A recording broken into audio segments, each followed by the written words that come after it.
एकदम शांत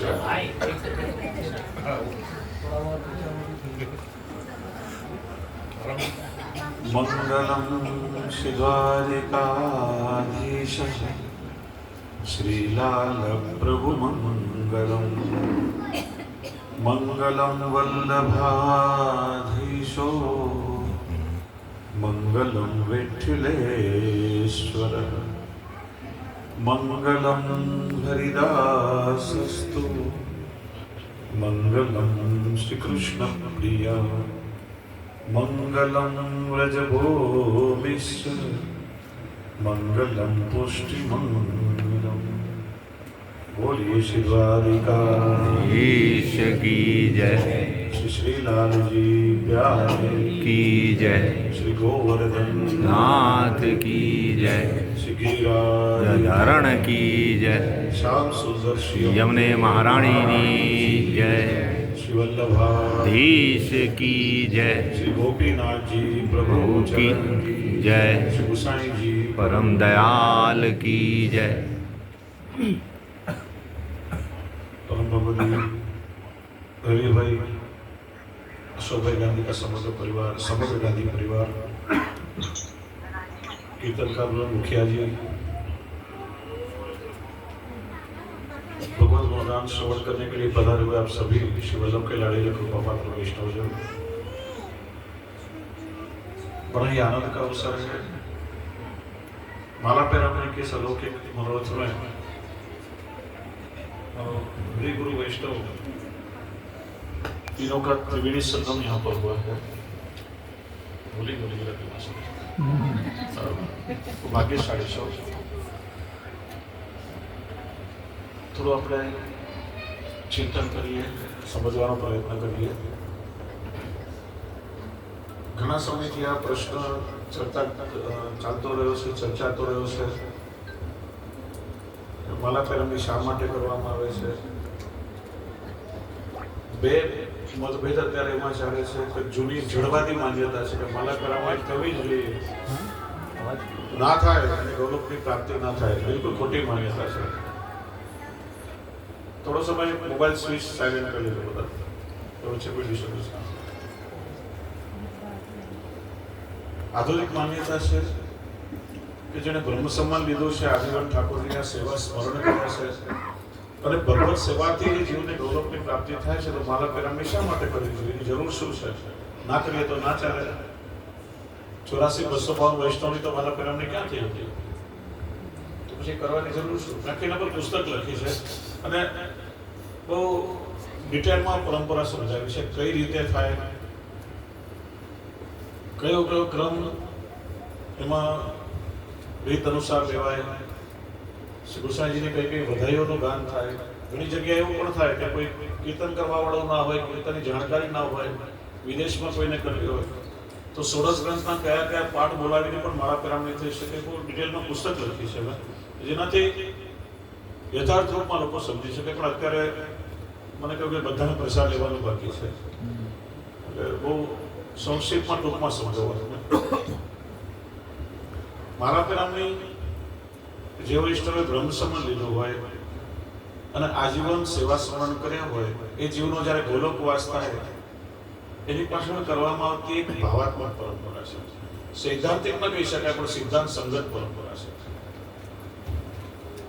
અને શ્રી ગુસાઈજીના ચતુર્લાલજી શ્રી ગોકુલનાથજીના સમયથી આ પરંપરા શરૂ થઈ હોય એવું ઇતિહાસમાં જોવા મળે છે।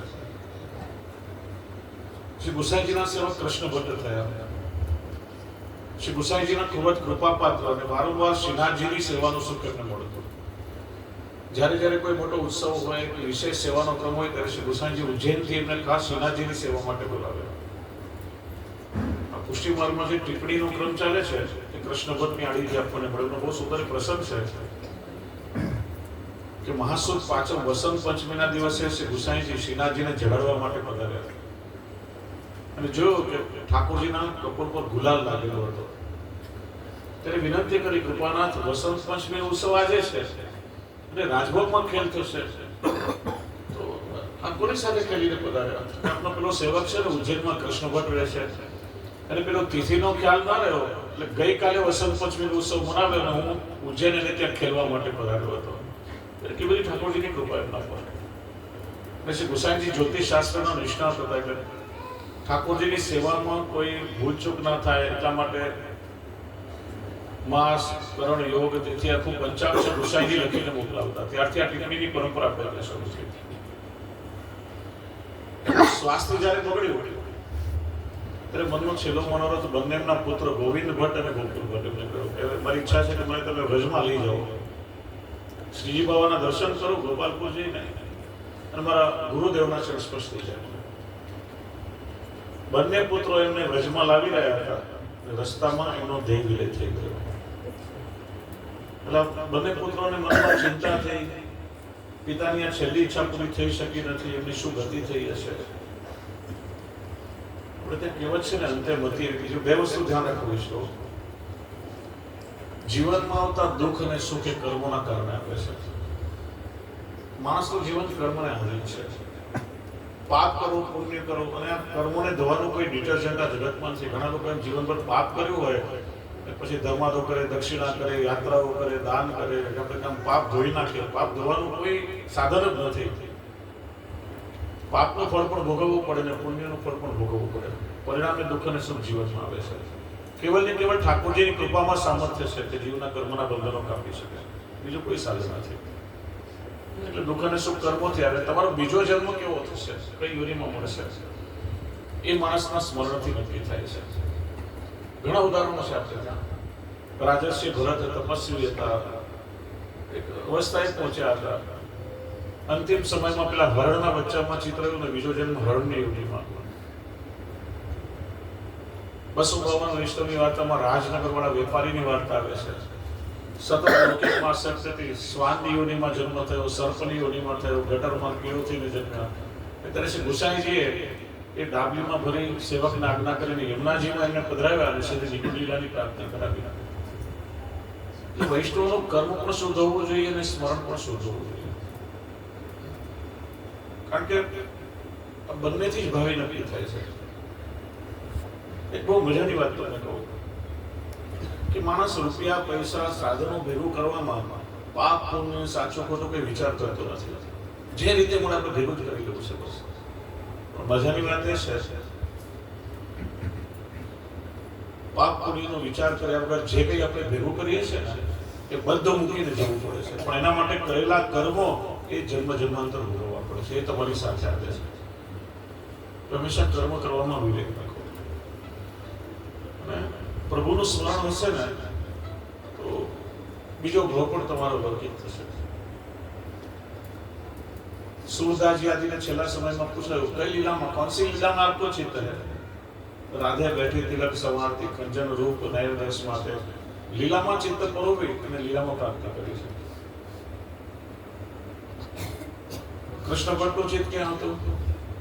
શ્રીનાથજીના દર્શન. અહીં શ્રી ગોકુલનાથજી શ્રીનાથજીના શૃંગાર કરી રહ્યા હતા અને બહારથી કૃષ્ણ ભટ્ટ મેં આવી શ્રીનાથજીના નિજ મંદિરમાંથી ને શૈયા મંદિરમાં ભીતર જતા જોયા. થોડી વાર શૃંગાર થઈ ગયા પછી આપણે સેવકોને પૂછ્યું કે હમણાં કૃષ્ણ ભટ્ટ આવ્યા હતા, ક્યાં ગયા? બધાએ કહ્યું કૃપાના તેમને શ્રીનાથજીના શૈયા મંદિરમાં ભીતર જતા જોયા છે, પાછા બહાર નીકળતા જોયા નથી. ત્યારે શ્રી ગોકુલનાથજીએ પોતાના સ્વહસ્તથી કૃપા પત્ર લખી એમના બંને પુત્રો પર મોકલાવ્યો કે તમારા પિતા પ્રભુની નિત્ય લીલામાં સદાય માટે ઠાકોરજીની સેવામાં પ્રાપ્ત થયા છે, માટે એમની પાછળ લૌકિક ઉદ્વેગ કે ચિંતા ના કરશો, ક્લેશ ના કરશો. ગુરુદેવનો કૃપાપત્ર વાંચી પછી મનની ચિંતા ઉદ્વેગ ક્લેશ બધું ચાલ્યો ગયો અને પોતાના પિતા પ્રભુની લીલામાં છે મનમાં એક અતિ આનંદ થયો. સૂતક આદિથી બધી લૌકિક ક્રિયાઓ કરી નિવૃત્ત થઈ ગુરુદેવની આજ્ઞા લઈને આસપાસ ભગવતી બધા વૈષ્ણવ કીર્તનકાર મંડળીએ બધાને ભેગા કરી ગુરુદેવનો પત્ર વંચાવ્યો, વૈષ્ણવને મહાપ્રસાદ ચડાવ્યો. રાતભર બધાએ કીર્તન ભગવત ગુણગાન ગાઈ એક અલૌકિક આનંદ ઉત્સવ મનાવ્યો અને યથાશક્તિ આનંદ ભેદ પોતાના ગુરુ ઘરે કાઢીને મોકલાવી. ત્યારથી આ પરંપરા આપણે ત્યાં શરૂ થઈ. વાસ્તવમાં મારા પ્રેરણને કરવાનો હેતુ એ જે વૈષ્ણવોએ બ્રહ્મ સમાન લીધું છે, સેવા સ્મરણ કર્યા છે, સેવામય જેવું જીવન છે, એ જીવ ભગવત લીલામાં પ્રાપ્ત થયો. એ માટે આનંદ ઉત્સવના રૂપમાં આ માલા પરામણીનો મનોરથ આપણે મનાવીએ છીએ. ગુરુદેવની વિનંતી કરીએ, સમય નક્કી થાય, તમે પોતાના ઘરે કરી શકો, ગુરુગ્રહે કરી શકો, મહાપ્રભુના બેઠકજીમાં કરી શકો, કોઈ વિશાળ વધારે વૈશ્વ તો વિશાળ સ્થળમાં પણ કરી શકો. એ સ્થાનીયમાં મળતા નથી. સૌથી પહેલા શ્રી ગુસાઈજીની વધારીનું ગાન થાય, યમુનાજીના લોટીજી ખોલે ત્યારે યમુનાષ્ટકનો પાઠ થાય, યમુનાજીને ભોગ આદિ આવે, મહાત્માના પદો ગવાય, પછી વધાઈ ગાન કરી બધાને તિલક કરવામાં આવે છે. આપણી સનાતન ભારતીય વૈદિક સંસ્કૃતિમાં આમંત્રિતોનું સ્વાગત કરવાની મંગલ પ્રણાલિકા તિલક છે. અને શાસ્ત્રોનું વિધાન છે કે કોઈ પણ ભગવત કાર્ય કે વૈદિક કર્મ તિલક વગર કરવું એ અપશુકન મનાય છે. લગ્ન હોય, યજ્ઞયાગ હોય, કથા હોય, કંઈ પણ હોય તો જો ગોર મહારાજ સૌથી પહેલા આપણને તિલક કરે છે. તિલક વગર કંઈ પણ ના થાય, એટલું શુભ છે. ત્યાર પછી દેહ શુદ્ધિ માટે બધાને ચરણામૃત પ્રવાહ થાય છે. ત્રીજા ક્રમમાં તુલસીની માળા આપણે બધાને વાંટીએ છીએ. લગ્ન હોય, સગાઈ હોય, જન્મદિવસ કોઈ લૌકિક પ્રસંગ હોય તો આપણે વસ્ત્રો, આભૂષણો, પાત્રો બધાને પહેરામણીમાં આપીએ છીએ. આ સાંપ્રદાયિક ભાવાત્મક પરંપરા છે. એટલે સંપ્રદાયનું સમર્પણનું ચિહ્ન તુલસીની માળા આપણે બધાને પહેરામણીમાં વાંટીએ છીએ. પાછળ એનું નામ થયું માલા પહેરામણી. એટલે છેલ્લે શ્રી યમુનાજીનું પ્રયત્ન બધાને થાય છે. યમુનાજી પુષ્ટિ જીવોના ભાગ્ય વિધાતા છે. શ્રી યમુનાજીની કૃપાથી જીવ પુષ્ટિ ભક્તિનો અધિકારી થાય છે. એટલે આ બધો ક્રમ કરી અને જે ગૌલોકવાસી વૈષ્ણવ છે એમના સ્વજન તરફથી 3 વાર ભગવત સ્મરણ સ્વરૂપે એમના જય શ્રી કૃષ્ણ બોલાય છે અને સામે આપણે બોલાવીને પ્રતિસાદ આપીએ છીએ. એક સાક્ષી છે, આપણો અવાજ ગોલોક સુધી પહોંચે છે એ જીવની માળામાં અમે ત્યાં ઉપસ્થિત હતા.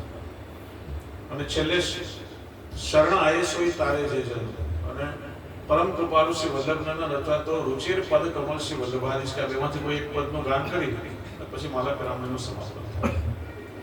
તો એ આખા ક્રમથી જે ગૌરવવાસી વૈષ્ણવ છે એને ગૌરવ પ્રાપ્ત અર્થે આપણે આનંદ ઉત્સવના રૂપમાં માલા પરામણી મનાવીએ છીએ. ખૂબ સુંદર રીતે ગૌરવવાસી પરમ ભગવતી સરલાબેન અશોકભાઈ બંનેની માલા પરામણી સંપન્ન થઈ. ખૂબ મારી પ્રશંસા વ્યક્ત કરું, ઠાકોરજીની વિનંતી કરું કે સદા નિત્ય પ્રભુની સેવામાં, ભગવત છત્રછાયામાં, પ્રભુના શરણમાં એ જીવોને સ્થાન મળે અને સમગ્ર પરિવાર પર ઠાકોરજીની કૃપા રહે. બીજું મારે ખાસ વિશેષ રૂપમાં કહેવું છે, થોડો સમય ચોક્કસ લઈશ પણ બહુ જરૂરી છે. વર્તમાન પરિસ્થિતિમાં આજના સમયમાં થોડો સમજવું બધે બહુ જરૂરી છે. કેમ કે આજે આપણે લોકો વારસાગત રૂપમાં કેવલ આપણી ધાર્મિક પરંપરાઓનો નિભાવ કરીએ છીએ. એ પાછળનો હેતુ કોઈના જે સમજમાં કોઈ છે જ નહીં. મોટા ભાગે વડીલોએ નાનપણમાં બ્રહ્મ સમાન લેવડાવ્યું, આપણે લઈ લીધું, કંઠી પહેરી લીધી, પછી પુષ્ટિ શું, પુષ્ટિ માર્ગ શું, શ્રીનાથજીનું સ્વરૂપ શું, શ્રી વલ્લભનું સ્વરૂપ શું, આપણા સ્વમાર્ગીય સિદ્ધાંતો શું, 2-5% લોકોને ખબર હોય છે. આપણું હિન્દુઇઝમ શું, સનાતન પરંપરા શું છે, સંપ્રદાય કોને કહેવાય, ધર્મ શું છે, લોકોને આજે વસ્તુની સમજ નથી. અને પરંપરાગત વારસાગત રૂપમાં આપણે લોકો કેવળ ધર્મનું વહન કરીએ છીએ. આપણા લોકોની ધર્મની વ્યાખ્યા શું? ફલાણા ભાઈ 5 માળા દરરોજ કરે છે, ખૂબ જ ધાર્મિક છે. પેલા બેન સવાર સાંજ હવેલીમાં ફૂલગરમાં બેસે છે, બહુ ધાર્મિક છે. પેલા ભાઈ દર વર્ષે યાત્રા કરવા જાય છે, બહુ ધાર્મિક છે. ધર્મ એ કેવલ ક્રિયાકર્મમાં સમાઈ જતો નથી. આ બધી ધર્મની સાધન પ્રણાલી છે. તમે તિલક કરો છો, તુલસીની માળા પહેરો છો, સેવા કરો છો, એ પ્રણાલી છે. શા માટે તમારે તિલક કરવું જોઈએ, બ્રહ્મ સમજ શા માટે લેવું જોઈએ, એ સમજ તમારામાં હોય એ ધાર્મિકતા છે. ઠાકોરજીની સેવા એ આપણો સ્વધર્મ છે. શા માટે સેવા કરવી જોઈએ એ સમજણ તમારામાં હોવી જરૂરી છે. ત્યારે ખરા અર્થમાં તમે ધાર્મિક કહેવાય. આજે 85% આપણે હિન્દુ ભાઈ બહેન જેને નથી ભગવદ્ ગીતાની ખબર, નથી ભાગવતની, નથી રામાયણની, નથી પોતાની પરંપરાની કોઈ વસ્તુનું જ્ઞાન નથી. કેમ કે ઇઝીલી બહુ સરળતાથી ધર્મ મળી ગયો છે. મુસલમાનો નાનપણથી બાળકોને મદ્રેસામાં ઇસ્લામ કુરાન કમ્પલસરી ભણાવે છે. એટલે પૂછો કલમામાં શું છે, હદીસમાં શું છે, કઈ આયાતમાં શું છે, મોહમ્મદ પૈગંબર કોણ હતા, એને ખબર હશે, તમને આન્સર આપશે. ક્રિશ્ચનો દર રવિવારે એવરી સન્ડે ચર્ચમાં બાળકોને બાઇબલ શીખવા મોકલે છે. તમે કોઈ પણ યુરોપિયન કન્ટ્રીમાં જાઓ તો હોટલ કે મોટલમાં તમને ડોરમાં બાઇબલ મળશે. ફ્રી ટાઈમમાં એ લોકો પોતાના ધર્મગ્રંથો લઈને બેસે ને આપણે ત્યાં ફ્રી ટાઈમમાં મોબાઈલ ખોલીને રીલો જોવા. એવરેજ 3.5 કલાક આપણે લોકો રીલમાં બગાડીએ છીએ. શીખ એના બાળકોને ગુરુ ગ્રંથ સાહેબનો પાઠ ચોક્કસ કરાવશે. જૈનો એમના બાળકોને પાઠશાળામાં ભણવાની નિમિત્ત મોકલે છે. 85% ભાઈ બહેનો હશે કે ભગવદ્ ગીતા હાથમાં લીધી નહીં હોય કે ભાગવત કે ગીતાનો ડિફરન્સ ખબર નહીં હોય. ચાલો 2-3 ક્વેશ્ચન પૂછો, ખાલી હાથ ઉપર કરજો. થોડુંક આપણે આપણા આત્માને ઢંઢોળીએ, બહુ જરૂરી છે. ભગવદ્ ગીતામાં કેટલા અધ્યાય છે, કેટલાને ખબર છે? ફક્ત હાથ ઉપર કરજો, ખાલી હાથ ઉપર કરો, બોલવાની જરૂર નથી. સરસ સરસ, 20% ઉપર. ભાગવતમાં કેટલા સ્કંદ છે? હાથ ઉપર કરો ખાલી. મેં શું કહ્યું? ખાલી હાથ ઉપર કરો. 12-13 જણા. રામાયણમાં કેટલા કાંડ છે? 6-7 જણને ખબર છે, બરાબર. બાકી રામ જાણે આપણે શું? 7 જણા. ચલો એક સિમ્પલ ક્વેશ્ચન, ગીતા અને ભાગવતની ખબર છે ને? એક સિમ્પલ ક્વેશ્ચન, ભગવદ ગીતા ભાગવતના કયા સ્કંદમાં છે? બતાવો. હા, ભગવદ ગીતા એ ભાગવતના કયા સ્કંદમાં છે? 12મો. સરસ, બરાબર, સરસ સરસ. મારો ક્વેશ્ચન ખોટો છે. ભગવદ ગીતા મહાભારતમાં છે, ભાગવતમાં નથી. શોધી કાઢ્યું 12મા સ્કંદમાં. આપણે લોકો ભાગવતમાં ગીતા શોધીએ, આપણા બાળકો શું કરે? આ ક્વેશ્ચન મારા નથી, તમારા બાળકો તમને પૂછી રહ્યા છે.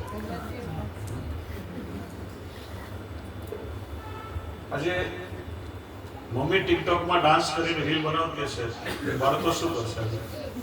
આપણને કુવામાં હોય તો વેડામાં આવે. આપણને લોકોને આપણા ધર્મની પાયાની સમજણ નથી. બાળકોને આપણે વારસામાં શું આપીશું? એક બહુ મેજર ક્વેશ્ચન આજના સમયમાં છે. તમને કદાચ ખ્યાલ હશે, સોશિયલ મીડિયાની એક ચેનલે કોલેજમાં ભણતા હિન્દુ યુવક યુવતીઓનો ઇન્ટરવ્યુ લીધો. જો એમને કેવા આન્સર મળ્યા. रामचंद्र जी कितने भाई थे? तो शायद 2-3 होंगे, हमको मालूम नहीं. रावण और कंस का आपस में क्या रिश्ता था? वो दोनों चचेरे भाई थे. शूर्पणखा कौन थी? राम की बहन थी. आ हिंदुओं नॉलेज है. એ જ તમે કોઈ અન્ય ધર્મને પૂછો છો, બાળકો નાનપણમાં કહેશે